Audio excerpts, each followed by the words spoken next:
welcome to the Authentic Life podcast. I'm Garrett DiBiase. Today's episode is about knowing the right energy when it comes to your authenticity and authentic service. And by right, I simply mean the direction that energy is flowing, or rather the intention of that energy. And a simple way to understand this is your authenticity will be coming from joy and happiness. The desire that you have to be fully expressed, to be creative, to be seen and heard, comes from a place of wholeness rather than towards happiness or towards joy or towards wholeness. And this is a great way to gauge or get a reading on your authentic service, your creativity, your expression. Is it seeking a desired outcome? Are you putting yourself out there, so to speak, because you're hoping to arrive somewhere or hoping to have an effect, hoping to get something in return? And so this is a great opportunity to look inward and identify your soul's longing, your passion, your desire, wherever that is, however that looks. Take a moment, take a nice deep breath, look inward, center yourself, and see if what you are calling your authenticity or demonstrating as your creative expression, is that coming from joy or is it seeking joy?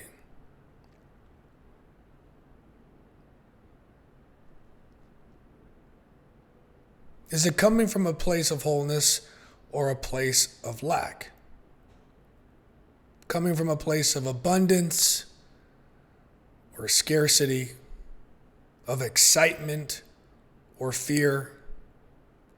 It's very important to know the origin or the progenitor energy, the location or source that our behaviors, actions are coming from. You might ask, well, why is that? If I go out and do the same action, I'll get the same result, regardless of what's motivating the action. That might be relevant, say, in the material dimension. But when we think about the effects vibrationally at higher dimensions, or if we just think of the energetics involved. And by energetics, I simply mean the intention, the consciousness, the feeling, the vibration. And we see examples of this where two people will be doing the same activities but get very different results. Now, you can't deny the cause and effect of the material realm, right? If you swing an axe at a tree long enough, it'll fall over. But the nuance to this is really seen in endeavors, things you're doing for the first time, relationships, in creative work or artwork, things that are less quantifiable. This really shows up in the qualitative nature of what you're trying to do. So reflect now on what you might pinpoint as your authentic service or the uniqueness of you, what only you can do. that special sauce that you were born with, that shot you know you need to take or want to take. And you may have developed it, added more skills to it, broadened your reach, gotten out of your comfort zone, put yourself out there. But another component of that identification and familiarization with that creative expression, authenticity, another component is the energetics moving that expression. Is it coming from a place of wholeness and joy and you want to share it with someone else? Or is it coming from a place of lack and scarcity and you're going out to get it? Because when you're seeking and desiring that outcome, it naturally creates the counter polarity, which is that thing being repelled from you. This is where it's very careful to be detached from the outcome, as you may have heard it. To do the work, to get out of the comfort zone and bring your uniqueness to the world without wanting anything in return. There's no mission fail, mission success based on what comes back your way. It is you simply sending it out as a gift. You want to share this joy, this love, this abundance that you have with whoever wishes to receive it. You're a radio tower beaming out the frequency. And you're not judging where it lands or how the transmission is getting there or what is on the other side.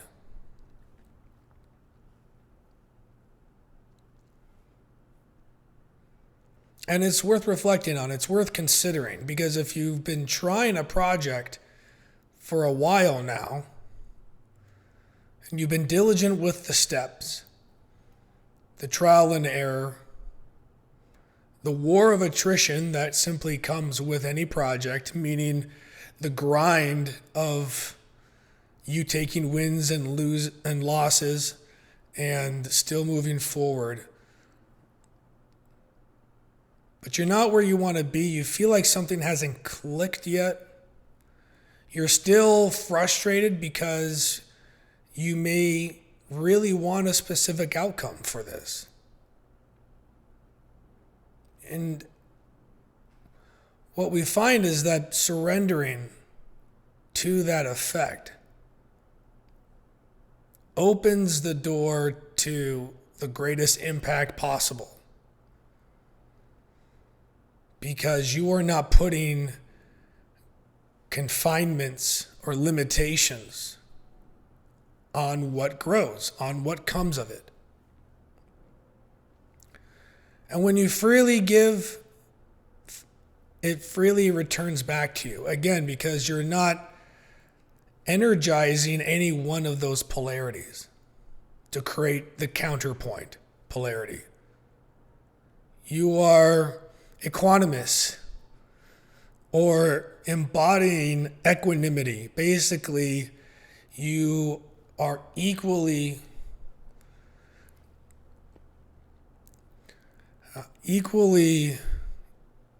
interested or equally disinterested. Your disposition towards the second and third order effects. You're relaxing around that. And this can be a blind spot that you get all the way through the hero's journey, or you've got everything else in your life calibrated to this goal, but you want it so badly. And that may have been the fuel source, the energy to get you this far. But you may find that it's not what's going to get you to where you want to be. Changing the fuel source from lack to wholeness. Changing the energy. Yes, you want it so badly, but that desire can shift from I want it so badly because I don't currently have it to I want it so badly because I want to share it. And even the statement I want it so badly shifts to UFM, you the radio tower. In other words, you don't want to be heard so much as you want to make the sound. A bird singing on a branch. What kind of energy is that? Now you might say, oh, well, it's a mating call, so he's seeking a partner. Outside of that, the rosy metaphor I'm pointing to here is that the bird is singing from the abundance of its own little world, its own little nature, its authenticity. It's to sing and to sing. It doesn't need an audience. It doesn't need a fan club. It doesn't need a subscribership. It doesn't need good reviews. And it might even be waking you up and annoying you, and it doesn't care either. Because the focus is not whether or not it's pleasing or accepted or popular or despised. The focus is on the sharing. Imagine you have 2 tickets to the getaway vacation of your dream. Think of the excitement you would experience, the joy of sharing that ticket with someone else. You're still going on the vacation, you're still going to have a great time, but you want to share it with somebody.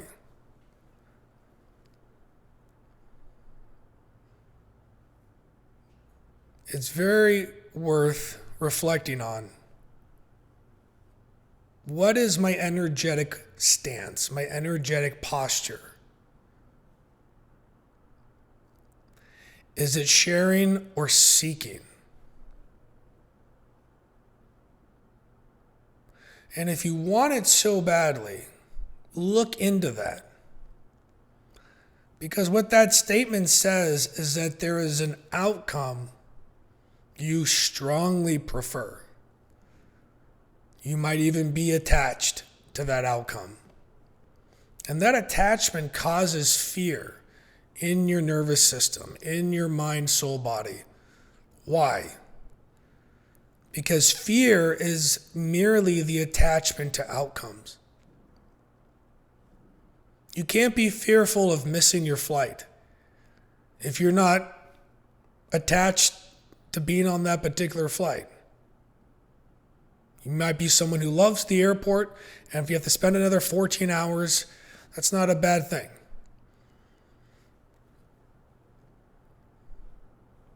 So if fear is attachment to outcomes, look at anything that's causing you anxiety or apprehension or doubt, worry or concern, and see if it's attached to you wanting something to end up a certain way. Something to unfold in a certain way. Even going to the fear of death. Why? Well, because we're kind of attached to living.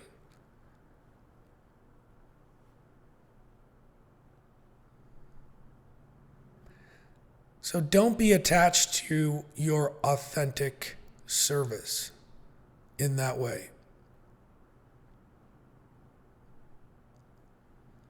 Again, this can be a real mind bender. In a lot of respects, it's the last or amongst the last final challenges to truly get your stride, to truly have traction on what you're wanting to do. Wanting to do, not needing to do.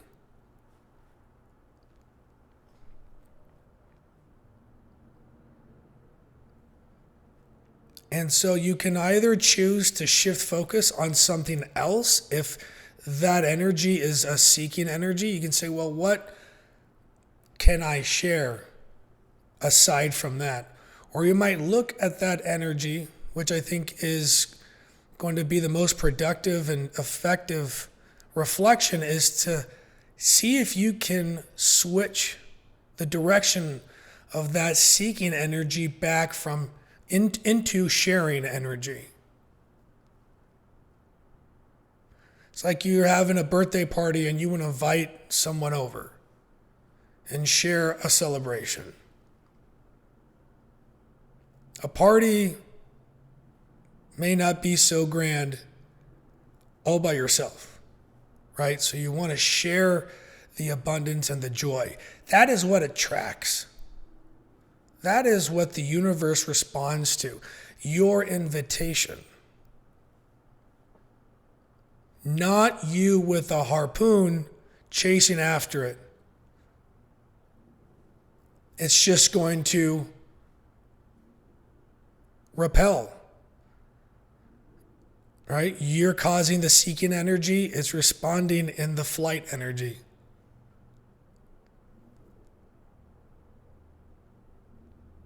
And so this is very empowering because it shows you how effective you are at creating your life.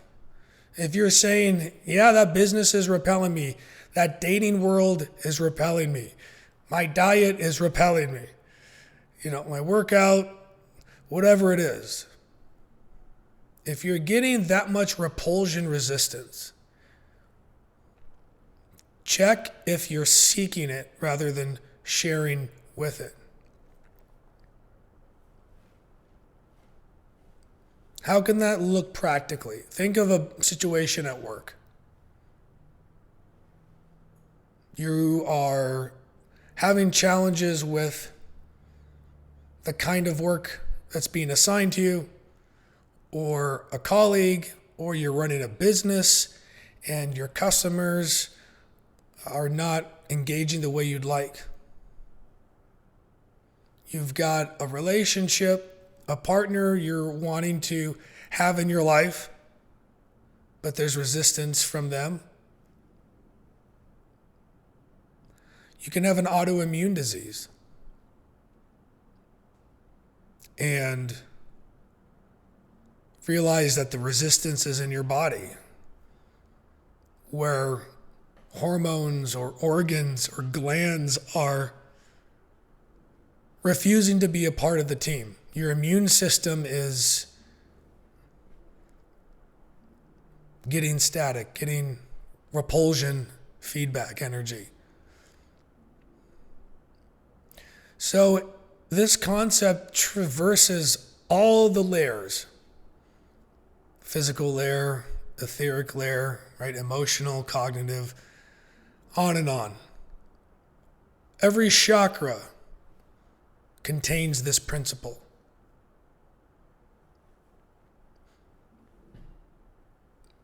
And what's great is when you learn to assess and identify this dynamic,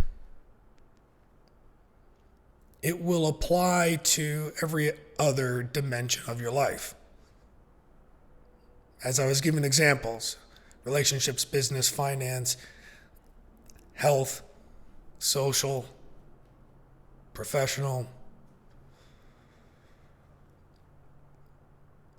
People talk about manifesting, having the harmonious vibration. harmonic resonance. That's all great. That's all terrific.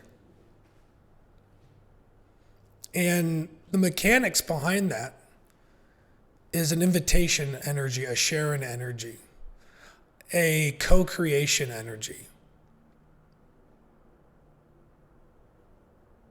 That's when it becomes authentic service. When you encourage and accept others' involvement, even if their involvement is just to witness what you're doing. It's not, I need you to witness, to be validated, to be seen, or I need you to have the impact I hope my gift has on the world. It's witness my uniqueness made manifest. You are the fireworks show, and you're shooting these lights and colors and shapes into the air for the reason that you can, and that it brings you joy. And in a world of parched and starving folks who really feel like they don't have a wellspring of abundance to share. Would you say that's the majority of people? Maybe that's a dismal look. Maybe I'm just being dramatic for effect here. But what I'm getting at is I would bet that out of 100 light bulbs, you would be the brightest one if you're sharing your authenticity from that fireworks perspective. A wellspring of joy and creativity and expression that overflows your cup. The vessel that you are has a surplus of inspiration, of healing, a surplus of resources, of ideas, a surplus of network and relationships. This doesn't mean that you actually have to have all these material things to literally be a resource surplus for your community. This is tying back to the energy. You can still be broke or having struggles or issues materially and be working your way towards a better future, but your energy can be still complete sharing. Invitational energy. Not inviting them for the reason of getting you a byproduct. But you have found a way to serve others in such a way that you have this constant refilling, regenerating source. You found the thing that actually gives you energy, that gives you fulfillment, that gives you fulfilled meaning. And it feels so good that you have carved out time in your week to do it.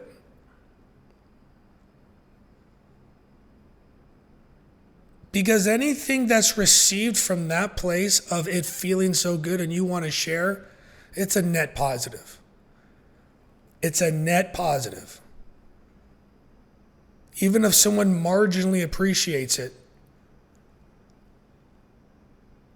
And so as you beam out UFM from your radio tower, jam out, be you. And you'll find that the right people, and by right I mean those who can receive the healing, receive the gift, they'll show up. Because of the harmonic resonance? Sure. But it's like you show up because you know there's value here. There's real healing, real benefit. People who see you as a mentor, people who see you as a support, a team member, a contributor, a leader, a friend, a helper. It's like you're walking down the street downtown and you hear some music coming from a restaurant. One of those cool outdoor restaurants with seating and colorful plants, right? And they've got a real groovy group or a musician. But you're drawn to it. You want to see. Something was clicking there. Now, if someone had run up to you on the street and shoved, a boombox in your face and said, "Listen to my music, please. I want this so badly." You're affected by both that draw and pull energy. Try this out. When you're talking with your kids or your dog or your spouse or your coworkers, have the same conversation and just see. What's an ongoing conversation that I'm not making progress with? We argue the same points, we're not making any progress. Give this a shot. Are you needing to be right? Do they have to see your perspective? Or do you have enough grace for yourself that you can share it with the other person?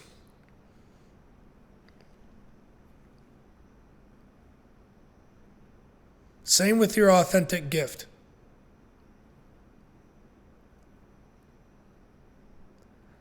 Are you using the energy of seeking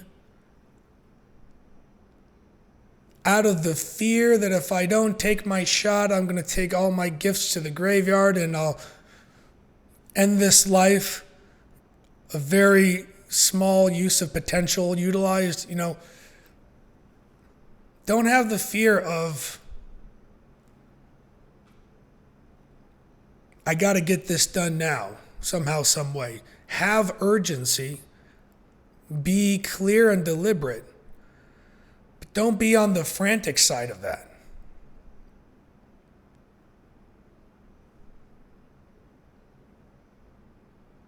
I mean, the little bird who's singing in the forest, let's say the bird lives 16 years in Yellowstone National Park. And not a single human being, probably some other birds, but how many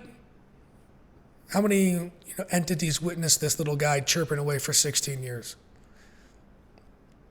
I'm just trying to throw examples and pictures and metaphors to help you re-perspect this, because it can be sneaky. But you start to flip the law of repulsion to the law of attraction. And I didn't start the podcast with that terminology because that's not the main focus. The focus is, are you extending your service and being authentic from a place of wholeness and completion and perfection, and it is a sharing.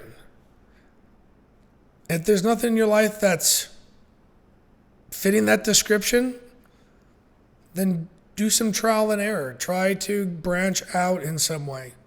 You can usually trace it to some point. That may not be what it eventually turns out to be, but you may easily find little trailheads. That's a good metaphor. Trailheads in your life where there was a chance to go left and you just kept going, a chance to go right. But there was something in that option that caught your attention. Those are good places to start. Maybe I should go to massage school. Or maybe we should start having kids.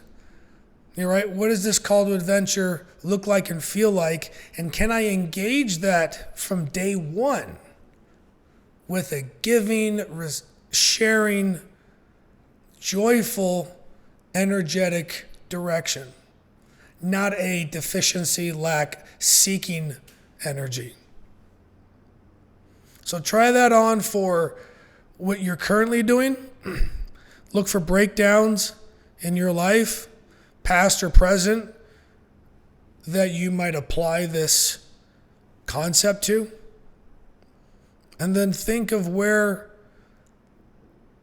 you can start this correct energetic, I wouldn't say correct, but attraction-based energetic stance from day one. Maybe that can't be the thing necessarily with what is filling most of your time. That's okay. But it just as another exercise, think of where I could easily have such a wellspring of abundance in this area that I could be authentically in service today. And you might already know. It might be, well, if I had 20 family members over, I'd be happy as a duck making everyone dinner. Or it could be doing that nonprofit idea. If I could serve people in this way, I'd have no problem. I'd be up all day. I'd be singing the whole time. Maybe it's an artwork, a form of creativity. That if part of the way or some of the way, none of the way, but however, it might sustain you financially, but if you just had the time in the day to do it, let's just start with that. I understand you might have work obligations, but just imagine, all this begins first with imagination. Imagine if you did have that extra hour or 2 hours, 4 hours. What activity could you fill that time with that would leave you more energized at the end? More dopamine and serotonin in your system at the end. Because that's the idea. That's the authentic life.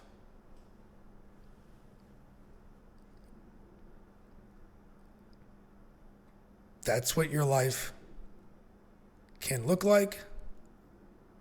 People are doing this every day. And it's not as far as you might think.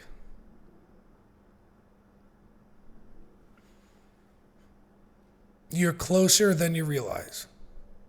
I don't care where you are or what you're doing. One fact that you can take to the bank is that you're closer than you realize to really not suffering. Certainly not suffering the soul pain that I talk about. Fulfilling the soul's longing, right? The soul's longing is filled with love. It's like an actor out of a Shakespeare play, and they're just so in love. What is the energy? They want to share that love with the other person. That's real romantic, classical, longing, at least from my perspective. But if you can't flip the switch on what you're currently doing to that energy dynamic, look at what you could do today. It might be, I could spend 2 hours with my dog and I would be far more energized. I could be working out, or I could be playing music, or I could be building that passion project, that business. And we make these changes incrementally is a big part. It's what throws people off, is they think it's such a chasm between A and B. And you're right. So there's this whole middle period of not A and not yet B. The in-between the A and the B, the before, the after. In other words, you must first stop being inauthentic before you can be authentic. Now, it's not completely that cut and dry. I'm just laying it out in simple terms so you can understand the principle. And that's how you unwind things and rewind things. Put things in place. We do it incrementally. You tear down the inauthenticity block by block, and you build in the authenticity block by block. Think if you carry one brick from a brick wall across the street, set it on the other side of the street.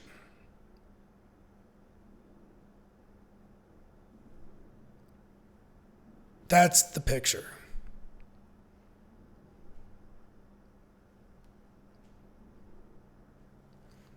And it can be done. And that's certainly my hope for you, is that is something that you're aware of, that you are closer than you realize.